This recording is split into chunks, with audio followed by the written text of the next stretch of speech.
just wanted to come and give you guys an update on the camper that we are currently living in. My husband and I purchased it last year, 2018, and we were planning to go tiny for quite some time. Our plans were to end up being debt free and getting our bills paid off so that we can ultimately purchase a house and, you know, do better. Well, we ended up paying I think $4,000 for the camper. We thought it was a good deal because the guy that we purchased it from owns a local car lot or an auto body repair shop, and it had been sitting on his property for some time, and he said that it was for sale. And he is friends with my father. Once again, friends with my father. Make a long story short, my father had inquired about it, so we ended up purchasing it, thinking that it was great. We went in, we saw it. Only thing that we didn't see was the bump out. The bump out was not out when we initially went in to see it. It was pulled in, so we just saw, you know, everything without the bump out being out. So long story short, we get it, we purchase it,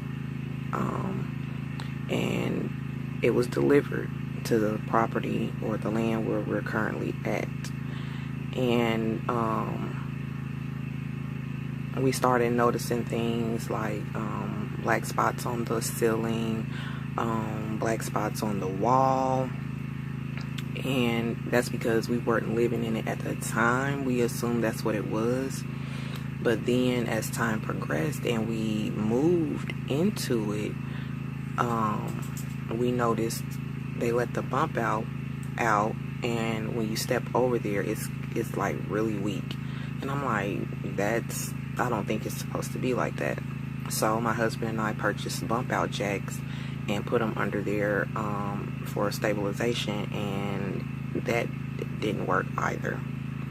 So then as time progressed and we kept staying here, we noticed that the floor looked like the linoleum or whatever that they had put down, because the original flooring is not down. It was replaced. The person that I guess previously had it tried to do a little reno themselves, and they replaced the linoleum, but the linoleum started to buckle right by the bathroom, and we could never understand what was going on. So one day I was doing the gathering the laundry, and I'm like, everything is soaked. It was soaking wet. So it was sitting in a hamper, but it was like one of those, not a cloth hamper, but it's got like the fiber or the fabric on the outside, and it was soaked. And I'm like, why is this wet? And I'm like, I know that the clothes were not that wet. I know the girls were playing in water. Yeah, that might have been a factor, but it wouldn't have been that much water. So I'm like, I don't know what's going on. So I did the laundry. Next week time to do laundry, it's soaked again. So I'm like, something's not right. So we ended up going, and my husband started going to check everywhere he could think that it was coming from. He started checking the pipes, everything, nothing. Come to find out, it was the toilet. The toilet is leaking, and it has completely ruined the floor. The floor underneath has to be replaced. It is black. The flooring in the bump out, all of the water from the toilet where the foot pedal is, it leaks. So it's been leaking for so long, and we were not aware of it, that now the corner in the bump out is completely wet, and we have to replace the bump out. The floor has started to separate from the bump out, so no one can step over there. If they step over there, they're going to be outside on the ground. So that's a factor in repairing this camper trailer. Not only do we have to repair the bump out before somebody gets seriously hurt, We have to replace everything under the sink and in the little kitchen area. It is completely wet. Then when we moved in here, it kind of smelled musky, and I'm like, okay, it's been closed up, so maybe that's the reason that it smells kind of musky. And then when it gets hot, it smells like the person that owned it might have had animals living in here. I quickly found out that that wasn't the case. It was a case of infestation of mice. It smells so bad to the point that we're constantly having to bleach everything down. I can't cook on my stovetop because they're in there at night, and then in the morning that's all you smell is urine. I mean, I have to clean the oven out. I have to lift the stovetop up and clean under there with bleach because everything smells like urine. It smells like a really like somebody just poured a gallon of urine in here and just left it. I wasn't aware that there were mice. I should have checked thoroughly, but I didn't. And then I had parakeets, and they end up perishing, and I just put the bird seed in the cabinet. Went under the cabinet to look for something and found what they were feasting on. They had ate a large bag of bird seed and just left the shells everywhere. So the other day, my daughters and I, we ended up taking the bird seed, sweeping it up really good, and the mice pellets, because it's just mice. I don't know if I said rats, but they're mice. Mice are everywhere. They're jumping on the bed at night when we're trying to sleep. They're running across the stove. They're running across the counter. The other night, we were having a Mexican night, and I made quesadillas. And while my husband and I were sitting at the bar eating dinner, a mouse just walked right up, like as if he was asking me could he have some of my quesadillas. So when I tell you that we are dealing with, and the sad thing about it is we have 5 cats. 5, and the mice outnumber the cats. I'm like, they should be feasting, because this is ridiculous how many mice that there are in this trailer. And now, right now, with it being cold outside, we don't have to worry about snakes. But the next thing is, we'll probably end up having snakes in here because they're going to start coming after the mice. I don't want to deal with snakes. I would rather the cats eat the mice, or the mice get a hold of some decon or something, because I do not want snakes in here. The next thing that we noticed is the fuses in here are shot. Only some of the outlets work, and I don't know if they're called their self-wiring, a sound system or something in here or what, but there's a lot of exposed wiring. And we were sitting here, and my son, I have a hotspot, a mobile hotspot, and I had it sitting on the counter, and he was playing the Xbox, but we kept smelling smoke, and I'm like, why do I keep smelling smoke? Like, why is it smells like plastic is burning? So everybody's looking, and we're checking the sockets and everything, but we never checked the sockets that were by the door. So when my husband got off from work, he was like, baby, I smell smoke, like something's trying to catch fire, or something was on fire and went out. And I'm like, we've been smelling it all day, we can't find it. So he went to put his keys down, and he looked at the cord where the hotspot was plugged in, that it had burned, and we were not aware that it had burned. So that's a factor. The wiring is a factor. The fuses are a factor. The leaky toilets are a factor. The bump out that the flooring is falling off of is a factor. The mice, they're a factor. The drafty windows, the windows do not close all the way. We have to literally go outside and push on the windows from the outside to get them to close so that we do not freeze. when we first purchased it, the heater worked, but we think because of the fuses or something that happened, the heater no longer works. It comes on, but it blows cold air, and it runs for about a good 10 seconds and then it just shuts off. So we had to go and buy heaters to put in here to warm the camper. Let's see what else is going on. For the most part, it's just a headache. If you plan on going small or living tiny or purchasing a camper, please take someone with you that knows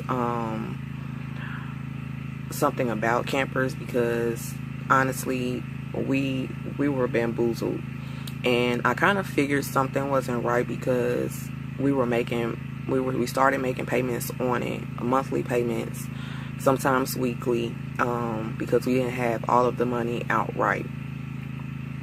And every time I would take him a payment, it was always, oh, I don't have a receipt book, but I'll get you a receipt. So I'm like, okay. And with him being friends with my dad, I'm assuming like, okay, he's gonna do the right thing because he's friends with my dad. But that wasn't it. So then when we got our taxes, we ended up paying the whole thing off. And when I called him and I said, can you give me the remaining balance of what we owe? And he was giving me an amount that wasn't correct, and I'm like, that's not correct, because I've been writing down the payments that I've been giving you every time I've paid you, and that is not correct.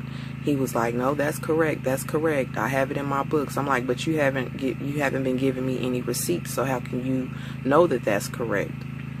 So I was up there when I told him this. So he wanted the money, and I said, I will not give you the money for the camper until you can show me proof of down to the dollar. So he went back and he said, well, you were absolutely right. I was wrong, and this is how much you owe. So I gave him the amount, the remaining balance, and he said, well, I'm out of receipts, and I'll just write one up and give it to your dad once I go and buy receipt books. I said, okay, that's fine. Time went on, no receipt. Called him, he wouldn't answer my calls. Text him, he would not answer my text messages. Went back up there, and they will always say, oh, he's not available, or he's not here, or whatever. So I had the title. I finally got in contact with him, got the title. The title isn't in his name. It's in some lady's name, and she lives like 15 minutes from here. And I'll go to the Chancery Clerk's office, and I'm trying to get the title switched over. And they said, well, this title is out of date by 2 years. You have to go and get it redone. So I do my calling, do my texting, trying to get in contact with him, and he would not respond, none whatsoever. Then they wanted to know how much was paid for the camper trailer. I couldn't show that because I didn't have a receipt. So I was just fed up. So finally I ended up running into him and his wife at the dollar store, and I asked him, I said, can I get that receipt? And I also have to have an affidavit filled out for them to put the title in my name. He said, oh, I'll get that to you by the end of the day. It slipped my mind, I've been so busy. Yeah, okay, you've been so busy. So I think another couple weeks went by, couldn't get in contact with him. So by this time, I'd given up. So there's no power on this property. So I inquired about getting power and a power pole and everything. And they were like, well, you need the title of the camper and, you know, all the red tape. So I was like, okay. So now I'm back at trying to get in contact with him again. Can't get in contact with him. So finally I lost it.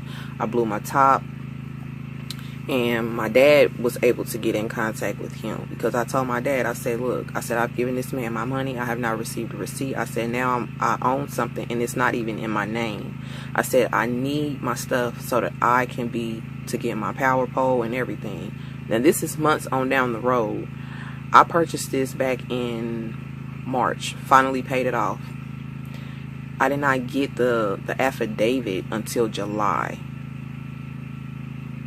So we're in the process of getting a power pole because we're going to need power in order to make all the repairs over here. And when I tell you that this is going to be a complete gut job, it has to be gutted, because there's nothing salvageable in here, nothing at all. So again, if you feel like you want to go tiny, or you want to purchase an RV or a camper trailer, please take someone with you that knows what to look for. We did not know what to look for at all, and we were just swindled out of our money. We've been going through a bunch of red tape. That way you will not get a lemon, because this is exactly what this is. This is a lemon. It is not livable. In my opinion, it's not. Someone would love to have this and take it and flip it and make it theirs. That is what we have to do. We have to now flip it and make it ours. It's ours, but we're not happy because like I said, we were swindled out of our money. And and that's not fair. That's not fair to us that someone would do that. And especially, you're a businessman in the community, and you're sitting here and you took money knowing that it was a money pit, it was a lemon. And it hurts my feelings, because I was living in a major city, living where everything was at my access. That's where I was living. And now I live in a rural area, and it's, you got to drive so many miles to get to where you need to be. But the fact of the matter is, had I known that this was a money pit or a lemon camper, I would have taken my money and done something else with it. I could have purchased a new car, or started renting a house or something, instead of going further into debt. Because now, instead of us being able to pay off the debt that we have to use the money that we're getting to try to pay off the debt, as well as make repairs to this to make it livable for my husband, myself, and our 3 children. So again, if you have it set on your mind to purchase a camper or go tiny, make sure that you take someone with you that knows the ins and outs, that knows what to look for. They know to look for water damage, mold, mice infestation, bugs, I mean, you name it, whatever you can think of to look for. Excuse me. Make sure that you look for it, or take someone with you that knows what they're looking for. Do not waste your money. If it sounds too good to be true, then it probably is. Again, just do not, I repeat, do not have your blinders on like we did. This is just, it's sad. I'm upset, but it's just something that I have to deal with for the time being. And again, just be cautious, and cautious of where you're purchasing it from. Like I said, this was a businessman that I thought was about his business, but he isn't. He's in the business of making money and swindling people. So again, guys, be cautious, and I hope you guys make better decisions than we did. And I'll talk to you guys in the next video. Bye.